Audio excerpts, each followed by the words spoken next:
kabarnya? Beneran luar biasa. Yang lagi ada masalah angkat tangan. Yang tidak ada masalah angkat tangan. Yang bingung angkat kaki. Iya saudara, ya saya percaya tidak ada orang yang hidup tanpa masalah. Ya, semua orang pasti punya masalah. Cuma orang yang di kuburan yang sudah tidak ada masalah. Tapi dia akan bermasalah dengan pengadilan Tuhan. Dan biarlah selama kita hidup, kita ada di dunia yang penuh dengan masalah. Yang terpenting jangan cari-cari masalah. Hidup ini sudah ribet. Kita hidup lurus aja masalahnya banyak. Apalagi kalau hidup kita bengkok. Para suami-suami, hiduplah benar menjadi suami yang bertanggung jawab dan menjadi imam yang baik bagi keluargamu. Bawa istri dan anak-anakmu dalam takut akan Tuhan hari-hari ini. Demikian juga para ibu, kita mau menjadi pendoa, penolong di tengah rumah tangga kita. Saya yakin hari-hari ini Tuhan sedang mencari imam di tengah rumah tangga, agar setiap keluarga itu bisa dibenarkan dan diselamatkan oleh Tuhan. Melihat semua keadaan yang terjadi hari-hari ini, saya mau tanya saudara, berapa banyak yang takut dengan keadaan hari-hari ini? Nggak ada yang takut ya? Saya takut loh. Yang takut angkat tangan. Puji Tuhan ya, begitu saya bilang saya takut, langsung semua ikut takut juga. Tetapi ketakutan itu harus membuat kita semakin berjaga. Kita nggak tahu apa yang akan terjadi bahkan 5 menit ke depan. Kita nggak tahu apa yang akan terjadi dengan bangsa ini juga. Dengan keadaan politik yang seperti sekarang, kita nggak tahu. Kita nggak tahu apa yang akan terjadi dengan dunia ini. Tapi dengan semua keadaan yang terjadi, biar membuka mata rohani kita melihat. Ya, banyak orang yang datang mengeluh, Bu, kenapa begini Bu, kenapa dunia semakin sulit, kenapa? Saya bilang firman sedang digenapi. Sebagai anak Tuhan kita nggak usah bertanya, lakukan bagianmu. Lalu apa bagian kita hari-hari ini yang harus kita lakukan? 1 Petrus pasal yang keempat ayat yang ke-7. 1 Petrus pasal 4 ayat yang ke-7, firman Tuhan berkata demikian. Baca sama-sama. Kesudahan segala sesuatu sudah dekat. Karena itu kuasailah dirimu dan jadilah tenang, supaya kamu dapat berdoa. Kesudahan segala sesuatu sudah dekat. Karena itu kuasailah dirimu dan jadilah tenang, supaya kamu dapat berdoa. Ya, bayangkan loh, supaya kamu dapat berdoa. Untuk berdoa pun ada syaratnya. Ya, siapa yang hari-hari ini sudah tidak bisa berdoa? Ada loh orang gak bisa berdoa lagi. Saya sudah penat Bu, kepala saya sampai doa saja sudah tidak bisa saya Bu. Ada yang mengalami hal ini hari-hari ini? Saudara, ayat ini berkata ternyata untuk kita bisa datang berdoa kepada Tuhan, yang pertama dikatakan kita harus menyadari bahwa kesudahan segala sesuatu ini sudah dekat. Amin. Kalau bicara tentang kesudahan segala sesuatu, mungkin ada yang bilang gini, mesti mau ngomong kiamat lagi. Kalau dengerin khotbahnya Bu Debbie itu mesti kiamat akhir zaman, kiamat akhir zaman. Udah khotbah kayak begitu aja masih banyak yang nggak tobat. Kalau kita bicara tentang kesudahan segala sesuatu, mungkin kiamat masih lama, mungkin. Padahal kan Yesus bilang juga nggak ada yang tahu. Dia datang seperti pencuri kan. Tapi kalau bicara tentang kematian, kesudahan hidup kita nih, nggak ada yang tahu. Tadi barusan ada temen sama-sama orang Poso, dia datang ke hotel, ketemu saya sebentar. Bu, sorry saya nggak bisa lama-lama, baru dapat kabar anggota persekutuan kami meninggal. Kenapa? Covid. Umur berapa? 48. Yang kepala-kepala 4 kayaknya lagi banyak di absen hari-hari ini. Saya juga kepala 4 loh. Jadi jangan ngomong tua loh kalau ngomong mati ya. 48 Bu, iya, dan lagi tunangan baru mau menikah. Tapi ternyata Tuhan bawa dia ke pernikahan yang lain. Ya sudah, itu yang terbaik. Kalau bicara tentang kesudahan segala sesuatu, yang namanya mati itu di depan kita loh. Apalagi dengan hari-hari ini kan. Kita masih dengar orang baik-baik tiba-tiba, waduh ini Covid saudara. Nggak lama-lama loh. Begitu terinfeksi, katanya apalagi yang sekarang ini kan, Itu muntah-muntah, langsung sakit badan, langsung lewat. Ya, harusnya membuat kita takut. Mendorong kita untuk bertobat dan mencari Tuhan, harusnya. Tapi masih banyak orang loh hidup dengan perselingkuhan, bersinah, masih nyaman saudara, masih nyaman. Hidup dengan kedagingan. Saya berdoa di sini tidak ada bapak-bapak yang berselingkuh lagi di luar sana. Amin bapak-bapak. Tidak usah angkat tangan. Ya kalau ada yang angkat tangan kita baptis ulang nih, kita rendam 15 menit. Biar dia buka mata langsung di rumah Bapa di sorga. Lebih baik tubuhnya binasa tapi jiwanya selamat. Masih ada loh orang-orang yang dengan sombongnya mereka hidup dalam dosa, menikmati ya kenajisan, percabulan. Masih banyak, bukan cuma ibu-ibu, bukan cuma bapak-bapak, ibu-ibu. Ya tadi saya ngobrol-ngobrol sama Bapak Pendeta Petrus sambil makan, kita ngobrol, iya ya, berbicara tentang hari-hari ini banyak kejatuhan. Makanya kita bilang kalau konseling itu ya, jangan yang laki-laki konseling perempuan, kata Pak Petrus. Nanti yang tadinya mau konseling jadi konsleting. Tapi saya bilang sama Pak Petrus, hati-hati juga loh Pak, sekarang laki-laki sama laki-laki juga perlu dicurigai. Ya di Jakarta banyak loh yang begini nih. Tuhan hanya menciptakan laki-laki dan perempuan, lain dari itu dari iblis. Jangan pakai dalih apapun, apalagi di akhir zaman kita lihat sudah semakin disahkan.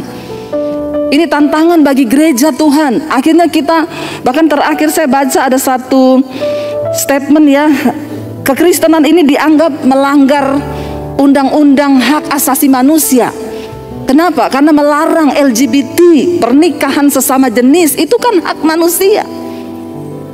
Pada akhirnya nilai-nilai kebenarannya akan bergeser dengan nilai-nilai dunia yang mulai digantikan, orang mulai menghalalkan segala cara. Saya mau beritahu kita semua hari ini, kita harus kuat di dalam firman Tuhan supaya kita tidak terbawa arus. Saya bersyukur lewat pelayanan saya di YouTube, beberapa orang terakhir ini banyak sekali orang datang mengaku, Bu, saya seorang homoseksual. Saya dengar khotbah Ibu, saya takut Bu, saya mau bertobat. Apakah saya bisa diselamatkan? Saya bilang bisa. Bagi Tuhan tidak ada perkara yang mustahil. Kalau engkau mau, engkau bisa. Apa yang harus saya lakukan? Mulai dari awal kamu ya, kalau bercermin di depan cermin, bilang sama dirimu sendiri, sebut namamu. Ya misalnya siapa? Ya saya tidak mau menyebut, nanti salah lagi. Di sini ada orangnya ya. Misalnya Joni, nggak ada nama Joni kan? Kalau ada saya ganti Bambang. Ada lagi saya ganti Joko. Tapi kayaknya di sini di daerah-daerah Jawa ini kan jarang Joni ya. Di Manado di daerah timur itu banyak Joni ya. Jadi kita pakai Joni saja. Saya bilang kalau kamu bercermin depan cermin, perkatakan, bilang, Joni, kamu itu laki-laki. Tatap dirimu dan ngomong, kamu diciptakan Tuhan sebagai laki-laki. Kembalikan penciptaan Tuhan yang semula. Kamu tuh laki-laki, Joni. Lalu dia mulai mempraktekkan saudara. Tiap hari dia berdiri di kaca, dia bilang, Joni, kamu tuh laki-laki. Ih, dia muntah-muntah. Diserang loh sama setan loh. Satu kali dia telepon saya pagi-pagi, Bu, saya boleh telepon Ibu sekarang? Penting Bu, penting. Saya, iya kalau penting cepat sekarang. Dia telepon, Bu, saya memperkatakan diri saya di cermin, saya muntah Bu, saya mual-mual Bu. Saya bilang, bukan varian baru kan? Karena sekarang ini ciri-ciri varian baru dengan antara COVID dan bokek itu beda tipis. Ya, orang COVID pusing, bokek juga 7 keliling. Ya, kalau yang COVID itu demam, yang bokek adem panas. Benar nggak saudara? Ya, kalau yang COVID nggak bisa nelen, ya, nggak bisa makan. Kalau yang bokek nggak ada yang mau dimakan. Hampir mirip kan? Ya, kalau yang COVID sesak napas, yang bokek apa orang Jawa bilang? Ngep-ngepan. Ya, nahan napas saudara. Saya bilang teruskan, tapi saya mau muntah Bu. Kalau mau muntah lari ke toilet, muntahin gak apa-apa sambil ngomong dalam nama Yesus. Dia lakukan saudara. Saya layani dia lewat telepon. Tuhan kita, Tuhan yang sanggup bekerja, tidak dibatasi oleh ruang dan waktu. Saudara, engkau harus tahu hari-hari ini kita semua terpanggil menjadi pekerja di ladangnya Tuhan. Menjadi pengerja, menjadi penuai di akhir zaman. Tidak bisa, itu bukan hanya pekerjaannya Pak Petrus, bapak-bapak pendeta di tempat ini. Itu pekerjaan kita semua yang dipanggil. Kalau saudara mau dapat mahkota, selama kita ini mengasihani diri dengan semua persoalan kita, maka kita tidak akan pernah melihat mujizat terjadi. Tapi ketika engkau mulai menanggalkan persoalanmu dan lihat jiwa-jiwa di sekelilingmu, karena kita dipanggil untuk bekerja bagi kepentingan kerajaan Allah. Amin. Kita ini enak saudara. Saya bilang Tuhan, yang kemarin kita kena COVID, Tuhan, kalau Tuhan panggil saya mati itu untung, berarti tugas saya sudah selesai. Mati itu enak loh saudara.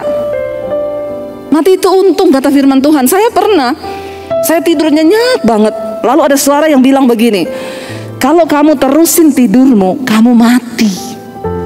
Saya nggak pengen bangun, karena enak banget tidur itu. Suara itu bilang, kalau kamu terus tidur, kamu mati loh. Rasanya saya nggak pengen bangun, karena enak banget. Tiba-tiba saya bangun, kenapa? Saya ingat suami saya nanti kawin lagi. Bangun saya. Ya bukan apa-apa ya, anak saya masih kecil-kecil. Kalau dia nikah sama perempuan yang benar nggak apa-apa. Kalau salah nikah, kasihan anak saya. Saya bangun, Tuhan saya belum mau mati. Saya nggak mau suami saya kawin lagi. Tapi yang pasti itu mati itu enak saudara. Nggak percaya? Ada yang mau nyoba? Tapi yang pasti Alkitab bilang mati itu keuntungan. Kalau kita sudah hidup dalam kebenaran, dalam perkenanan Tuhan tuh enak, nggak ada yang perlu kita takutkan. Mau COVID ini bervarian sampai 10.000, 100.000, hei, kuasa Tuhan tetap sama, dahulu, sekarang, bahkan sampai selama-lamanya. Gak ada yang perlu kita takutkan. Kita bisa berkata, bagiku hidup Kristus, mati adalah untung. Saya cuma bilang sama Tuhan, hidup saya ini sekarang hanya bagi jiwa-jiwa. Setiap hari saya tuh menerima orang konseling saudara. Tapi yang alay-alay saya nggak mau terima. Makanya saya selalu bilang, saya tidak menerima dukungan doa. Saudara datang sendiri sama Tuhan. Tidak ada pendeta hebat yang bisa tolong saudara, yang ada Tuhan yang hebat. Dan ketika engkau mengalami perjumpaan pribadi dengan Tuhan, baru engkau akan bisa berkata, wow, Tuhan tuh dahsyat, Tuhan tuh ajaib. Begitu banyak kesaksian yang masuk hari-hari ini, Bu. Saya ini ada masalah, saya sakit, Bu. Tadinya pengen telepon Bu Debbie, tapi saya ingat Ibu bilang, jangan minta-minta dukungan doa. Doa sendiri. Lalu saya mulai berdoa, Bu. Saya mengalami Tuhan, Bu. Saya sekarang disembuhkan Tuhan. Siapa yang tolong? Tuhan kan? Bukan saya. Tapi imanmu bersama dengan Tuhan. Saudara, Alkitab berkata kesudahan segala sesuatu sudah dekat. Ini sudah dekat. Kalau bicara kiamat masih lama, oke. Tapi bicara tentang kematian, hari-hari ini gak ada yang tahu. Mari kita persiapkan hidup kita. Karena itu bagaimana saudara untuk kita bisa mempersiapkan hidup di waktu yang sudah dekat ini? Karena itu dikatakan kuasailah dirimu. Seorang pemenang yang luar biasa itu adalah bukan orang yang berhasil mengalahkan orang lain. Tapi seorang yang dikatakan pemenang yang luar biasa itu orang yang bisa menaklukkan dirinya sendiri. Siapa yang harus kita kuasai? Alkitab berkata kuasai dirimu. Nggak ada satu orang pun yang bisa mengubah engkau selain dirimu sendiri bersama dengan Tuhan. Saya dulu ketika saya belum mengenal Tuhan Yesus, saya hidup dengan semua kemauan saya. Saya lakukan apa yang saya mau karena saya pikir itu adalah sebuah keuntungan, sebuah kebahagiaan bagi saya. Tapi saya semakin terjebak, jatuh makin dalam, terperosok. Pada akhirnya saya mau bunuh diri. Hidup saya hancur. Setan datang tuduh, hidupmu sudah hancur, mati aja, bunuh diri aja. Tapi saat itu Tuhan datang dan Dia mengasihi saya. Alkitab berkata, karena begitu besar kasih Kristus akan dunia ini, Dia selamatkan kita bukan karena perbuatan baik saudara dan saya. Tuhan datang kepada saya tahun 95. Ya, waktu itu teman-teman saya bilang gak usah bete, nikmati aja dunia. Hidup ini kan singkat, nikmati dunia. Alkitab berkata yang ada dalam dunia ini hanya 3 hal, keinginan daging, keinginan mata, dan keangkuhan hidup. Dan itu bukan berasal dari Bapa tapi dari setan. Apa yang ada di dunia ini cuma 3, keinginan daging, keinginan mata, keangkuhan hidup, kesombongan. Cuma 3 ini yang ada di dunia, kata firman Tuhan. Dan semua yang ada di dunia ini bukan berasal dari Bapa, tapi berasal dari iblis. 3 hal ini. Barang siapa hidup mengikuti dunia ini, dia akan binasa.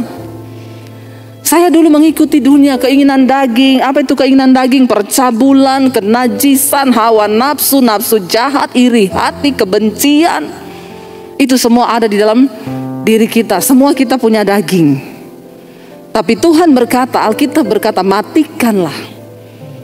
Kuasailah dirimu dari segala keinginan dagingmu. Hari ini, kalau masih ada di antara saudara yang masih hidup dalam percabulan, kenajisan, bertobat, tinggalkan.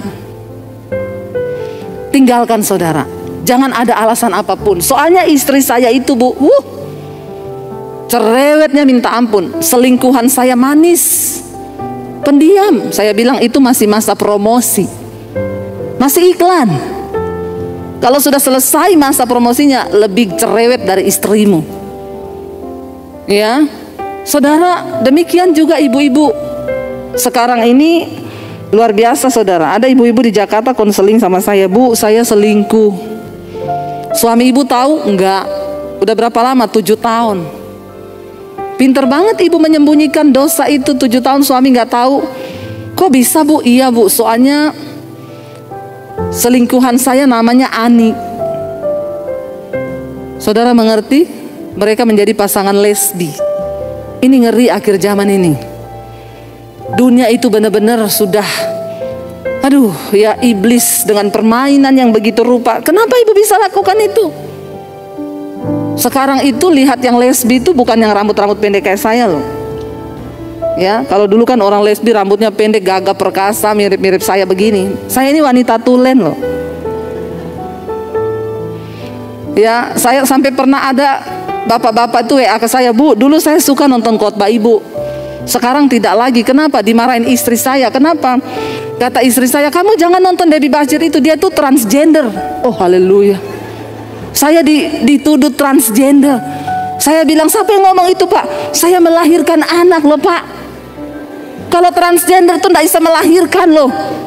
Bapak ini dapat isu dari mana? Saya transgender, jangan dikembangkan, saya tuntut loh Bapak di pengadilan loh. Saya asli perempuan loh, Pak. Dia ternyata saudara, dia bilang, saya pernah lihat di YouTube. Jadi suami saya itu bikin YouTube. Saya pernah wawancara seorang transgender. Suami saya bikin judul begini, kesaksian Debbie Bashir, transgender bertobat. Ya dia tidak salah saudara, yang salah suami saya itu.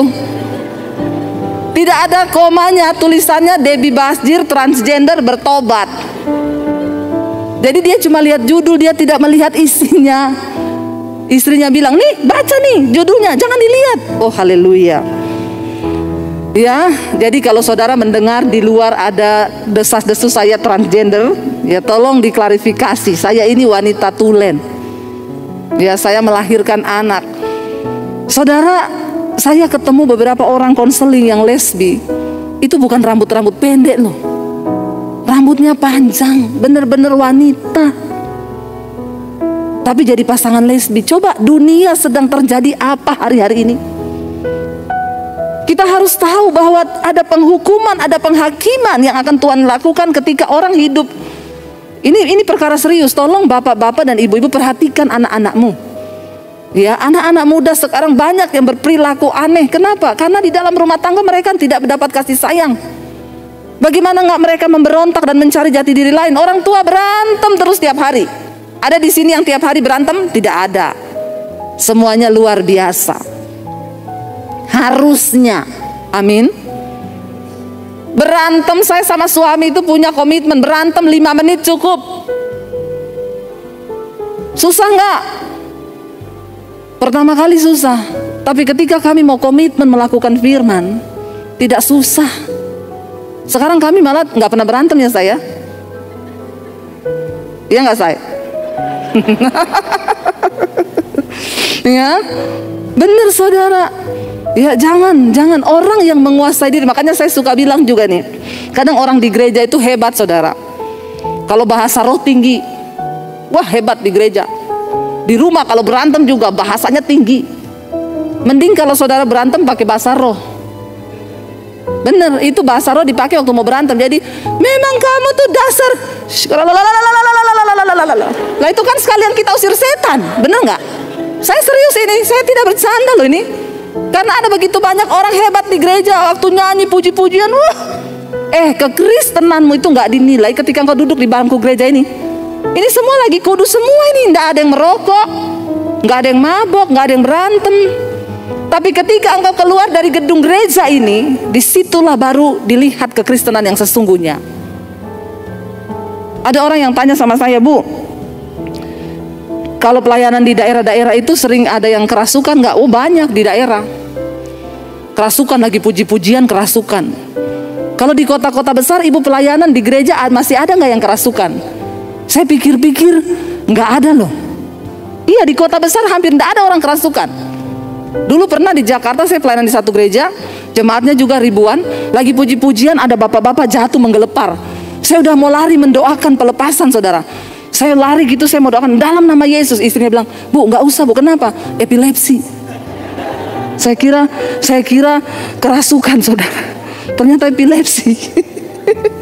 Ya. Lalu dia tanya, kenapa Bu? Kalau di kota besar tidak ada orang yang kerasukan, di desa-desa banyak yang kerasukan. Saya berpikir itu iya ya, Roh Kudus kira-kira jawabannya apa Roh Kudus? Roh Kudus kasih saya hikmat. Kalau di kota besar itu setan sudah tidak bekerja, cuma kontrol. Saudara ngerti? Di gereja begini setan udah nggak kerja, dia cuma kontrol. Lancar Joy, lancar bro. Lanjutkan. Jemaat banyak, sip. Penuh, oke. Biarin mereka rajin ke gereja ibadah. Yang penting hidupnya nggak berubah. Kita nggak usah buang tenaga gangguin mereka. Kenapa? Dagingnya aja udah gede. Daging sama setan tuh nggak ada hubungan. Ini daging. Percabulan, kenajisan, hawa nafsu, nafsu jahat, iri hati, kebencian, dendam, amarah, pertikaian, perselisihan, itu daging. Jangan engkau tengking, setan ketawa. Ini perbuatan daging. Setan itu cuma menunggangi aja.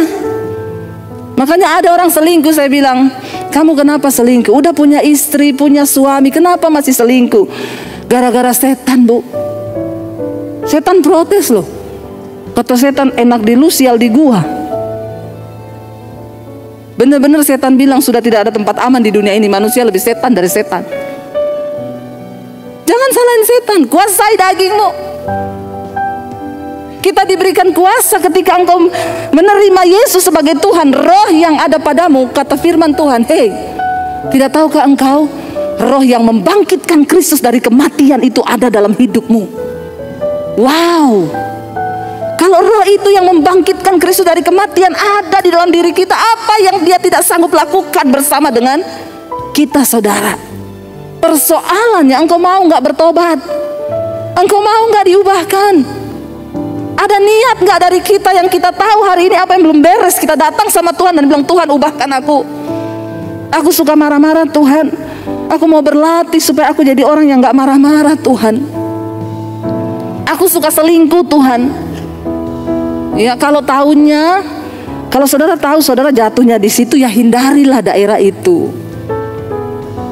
Jangan main Facebook, jangan main Instagram kalau nggak kuat-kuat iman. Apalagi kumpul-kumpul reuni. Kalau reuninya nggak ada artinya, nggak usah. Karena banyak perselingkuhan terjadi sekarang karena kumpul-kumpul.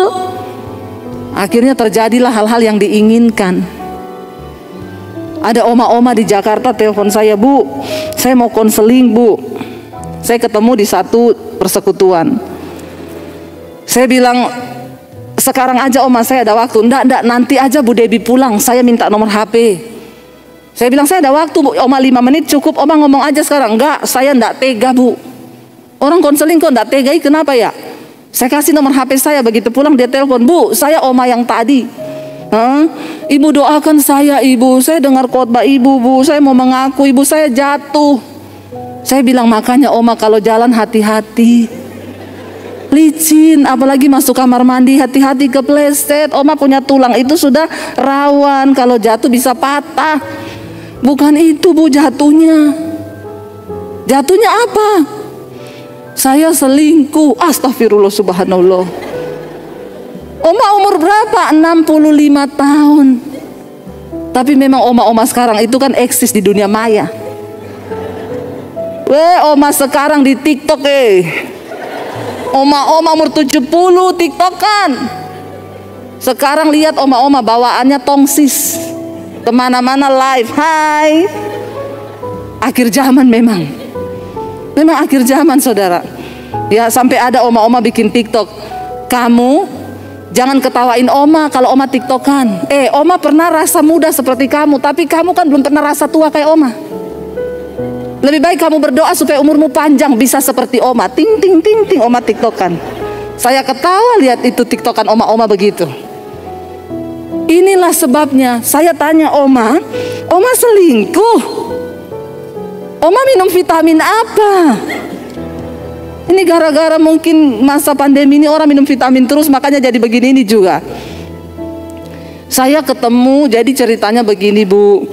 Cucu saya itu bikinin saya Facebook. Terus sama cucu ditanya, oma punya kenalan gak waktu sekolah dulu? Oh ada. Siapa oma? Yang disebutin nama mantan. Orang kalau ditanya teman dulu yang diingat siapa? Mantan. Di sini tidak boleh ingat-ingat mantan, amin. Berbahaya itu. Akhirnya oma sebut nama mantannya, sama cucunya dicari. Opanya ternyata gaul, punya Facebook juga. Lalu diajar sama cucunya, oma caranya chatting begini oma. Oma tiap hari chattingan sama mantannya. Saya merasa berdosa Bu Debbie. Ya sudah bukan baru di Facebook. Sekarang oma tutup itu Facebook. Daripada oma tidak kuat iman, oma itu harusnya jadi pendoa. Oma kenapa oma mainan Facebook terus selingkuh? Tapi nggak apa-apa lah baru di Facebook. Itu opa tinggal di mana? Di Kalimantan. Oma di Jakarta. Ya sudah baru di Facebook Bu. Makanya saya mau ngaku. Kenapa? Bukan cuma di Facebook, kami sudah beberapa kali ketemu dan melakukan. Ngeri loh saudara. Saya bilang, oma ikhtifar, ingat umur oma. Ikhtifar oma, astagfirullah, saya yang takut lihat oma. Sebentar lagi di absen. Kalau udah mulai umur-umur kepala 6 ke atas tuh udah harus siap-siap loh. Dia bilang, makanya Bu, saya tuh oma ketemunya di mana? Jadi kalau kangen dia terbang dari Kalimantan, booking hotel di kota. Oma datang ketemu di hotel. Padahal kami nggak ada niat loh Bu lakukan apa-apa, cuma ketemunya di hotel. Adanya bantal sama guling.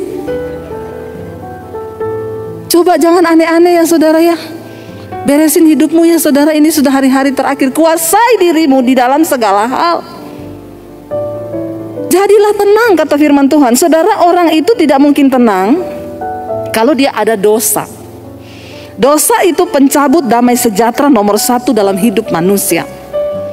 Ayat ini berkata, kesudahan segala sesuatu sudah dekat, karena itu kuasailah dirimu dan jadilah tenang. Firman Tuhan berkata, di mana ada kebenaran, di situ tumbuh damai sejahtera. Dan di dalam damai sejahtera itu ada ketenangan di dalam hati. Coba saudara praktekkan, kalau orang ada dosa tidak mungkin hidupnya tenang. Dosa apapun, percabulan, perselingkuhan, kepahitan, yang pahit-pahit hati, saya mau bilang bertobat, lepaskan pengampunan. Bukan zamannya lagi kita pahit. Kita harus beres dengan diri kita sendiri supaya kita bisa menjadi penuai di akhir zaman. Bagaimana Tuhan bisa pakai engkau kalau engkau belum beres dengan dirimu? Bereskan diri kita. Yang ada kepahitan dengan orang tua, dengan ipar, dengan kakak, dengan adik, beresin. Cukup. Jangan jadi orang Kristen-Kristenan. Tuhan panggil kita untuk hidup kita ini diubahkan, amin. Tinggalkan yang pahit-pahit. Orang itu kalau hidup pahit saudara, ya, semua jadi pahit. Tidak akan dia bisa melihat sesuatu yang manis, karena memang dari akarnya sudah pahit. Bikin muka jadi tua. Biar saudara mau perawatan pakai skincare mahal, kalau hatimu penuh kepahitan dan iri, dengki, kebencian, tidak ada guna. Ya, saya sering bersaksikan, saya sering pakai contoh. Satu kali saya doakan orang, suruh datang ke rumahnya. Saya datang ke rumah ibu ini. Waktu saya datang yang ketemu kakaknya. Dia bilang, saya tanya, ini rumahnya ibu ini? Ibu-ibu juga saudara, dia bilang, iya betul. Ada perlu apa? Saya mau datang diminta berdoa buat ibu itu. Dia bilang, situs apa? Saya bilang, sini pendeta. Kan dia tanya situs apa? Saya bilang, sini pendeta. Masuk, duduk. Saya duduk saudara. Saya bilang, ibunya mana ya? Lagi mandi. Terus dia duduk nemenin saya. Jadi situ pendeta. Iya. Berarti situ punya kuasa dong. Maksudnya? Ya berarti kan situ bisa baca saya. Maksudnya gimana ya? Ya baca saya. Dalam hati saya kalau ada tulisannya saya baca. Lah nggak ada tulisan suruh baca apa? Tapi memang orang itu kalau pahit hati agak begini saudara. Bener loh, engkau terus-terusin jadi gila loh. Saya bilang maksudnya apa ya bu? Ya kan situ pendeta bisa baca saya dong. Maksudnya saya nebak hidup ibu. Iya, gampang banget kan? Saya ingat firman Tuhan bilang, seperti air mencerminkan wajah, demikianlah hati orang itu mencerminkan mukanya kan. Ya orang model kayak begini kan gak mungkin hatinya tuh manis, karena segala sesuatu itu meluap dari hati. Kalau hatinya busuk yang keluar busuk, kalau hatinya pahit yang keluar pahit. Dia bilang, coba situ baca saya. Saya bilang, maaf ya bu, karena ibu yang minta ya. Tapi saya agak menjauh saudara, karena ini orang gila begini nih saudara ya, sakit jiwa ini. Saya bilang karena ibu minta ya, saya bilang ya bu, kayaknya ibu banyak kepahitannya di hati ya. Ibu banyak disakiti dan dikecewakan oleh orang. Sambil saya berjaga-jaga, dua saja. Kalau dia dijamah Roh Kudus dia nangis, tapi kalau tidak dia lempar pot bunga di kepala saya. Jadi kita hamba Tuhan itu juga harus berhikmat. Saya sambil menjauh sedikit, saya bilang, ibu kayaknya banyak kepahitan ya, banyak gini ya. Tiba-tiba dia nunduk saudara, tiba-tiba dia mulai menangis.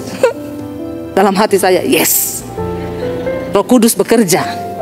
Dia bilang, iya bu, yang sakiti saya bukan orang jauh bu, keluarga sendiri.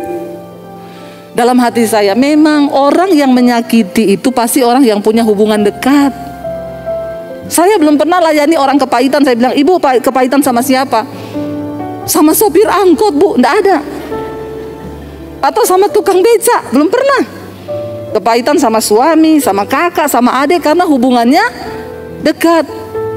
Akhirnya dia nangis, saya rangkul saudara. Saya bilang, bu, Tuhan mengasihi ibu. Wah makin jadi, makin nangis. Malah dia jadi pasien pertama saya. Ternyata tuayan itu menguning. Dimanapun saudara bisa temukan tuayan, apalagi hari-hari ini. Yesus bilang, perhatikan sekelilingmu. Kalau kita sendiri belum beres dengan diri kita, bagaimana kita bisa jadi berkat buat orang lain? Akhirnya saya peluk dia, dia nangis saudara. Saya berdoa, Tuhan jamah Bapak, biar kasih-Mu memenuhi kehidupannya. Dia nangis saudara, dia nangis. Setelah nangis dia diem. Saya bilang, bu gimana hatinya? Dia pelong saudara, dia tanya, bu ibu namanya siapa? Udah beda, tadi kan situs apa? Dia tanya, ibu namanya siapa? Saya balas situ. Lah kok roh pahitnya pindah ke saya ya? Saya bilang, nama saya Debbie bu. Oh terima kasih ya bu ya. Ternyata dia itu sudah tidak pernah nangis. Orang tuh kalau pahit tidak bisa nangis. Saudara-saudara tidak menangis 1 bulan, hati-hati loh, jiwamu tuh tertekan. Tuhan menciptakan kita dengan air mata itu supaya kita bisa menangis. Tapi banyak orang saking pahitnya, dia udah gak bisa nangis. Coba saudara ingat kapan terakhir kali engkau menangis? Kalau engkau sudah tidak menangis, menangislah. Pulang nanti nangis. Di mana? Di hadirat Tuhan. Nangis di mana? Ikut mesbah doa di Debbie Bachir TV. Tolong like dan subscribe. Ya, benar saudara. Kita diberi Tuhan emosi, kita nangis. Ternyata dia sudah lama tidak nangis, makanya tertekan. Begitu sudah selesai nanya nama saya, oh ibu Debbie terima kasih ya ibu. Ibu mau minum apa? Saya jawab, boleh nih kopi. Tapi kalau dia tanya saudara, minum apa? Jangan jawab kopi, keluar kopi pakai sianida. Maka matilah kau. Kenapa ada orang bikin kopi dikasih sianida? Karena ada hati yang terluka. Semua pembunuhan, Semua sesuatu yang keras itu keluar dari hati yang terluka. Saudara lihat bangsa kita. Di atas bangsa ini ada begitu banyak orang yang terluka. Ini tugas apa? Tugas saudara dan saya. Tapi kita tidak akan pernah bisa menjadi penuai kalau kita belum beres dengan diri kita. Karena itu ayat ini berkata, kuasailah dirimu dan jadilah tenang. Jadi kalau kita baca ayat ini, jadilah tenang, siapa yang bisa menenangkan diri kita? Kita sendiri, gak ada orang lain. Jadilah tenang. Waktu engkau takut, perkatakan kepada dirimu, jadilah tenang. Ketika Daud ada dalam pelarian, dia pergi ke Gua Adulam. Di sana yang ikut sama dia, saudara, ratusan orang-orang yang punya hutang dikejar-kejar debt collector. Orang-orang yang lagi punya masalah rumah tangga, orang-orang yang lagi dalam kesukaran yang besar ikut sama Daud, padahal Daud sendiri juga lagi dalam masalah besar, melarikan diri. Ketika keluarganya tahu Daud ada di gua itu, papa mamanya nyusul lagi datang sama Daud. Daud harus ngurusi dulu. Papa mama, kamu gak bisa ikut-ikut aku dalam pelarian gini, dititipilah papa mamanya dulu. Kalau Daud tidak berhasil menjadi orang yang menguasai dirinya, karena itu dia menulis di Mazmur, aku percaya Tuhanlah penolongku. Ini sebuah statement yang keluar dari orang yang sedang berusaha menguatkan dirinya sendiri. Aku percaya engkau Tuhan penolongku. Keadaannya bilang, enggak, kamu gak mungkin ditolong, kamu mati dikejar Saul. Aku percaya engkaulah pemegang kehidupanku. Hanya dekat Allah saja aku tenang. Ini perkataan-perkataan yang Daud ucapkan untuk menguatkan dirinya. Hari-hari ini apa yang bisa menguatkan kita, saudara? Firman Tuhan. Ayo perkatakan firman, ayo ucapkan firman. Saudara dapat melakukannya dengan berkata, aku percaya ketika iblis datang menyerang engkau bertubi-tubi, masa depanmu gak tahu gimana. Saya hari-hari ini melayani. Ada banyak orang yang mau bunuh diri karena takut menghadapi hari depan ini. Hari-hari ini tuayan tuh banyak. Kemarin saya dapat telepon, saudara, dari Kanada. Dia WA saya, ibu, saya boleh telepon ibu? Saya mengucap syukur. Khotbah ibu berhasil membuat saya tidak jadi bunuh diri. Saya langsung, oke, telepon saya sekarang. Ya, telepon saudara. Kalau yang begini-begini saya semangat layani. Tapi kalau yang bu, saya bulan depan jatuh tempo, itu hubungi bang. Jangan hubungi saya, karena saya juga tidak dapat menolong saudara. Ya, saya bilang, oke, sekarang telepon. Dia telepon, bu, tadinya yang sering dengar khotbah ibu itu istri saya. Saya nggak pernah dengar khotbah ibu.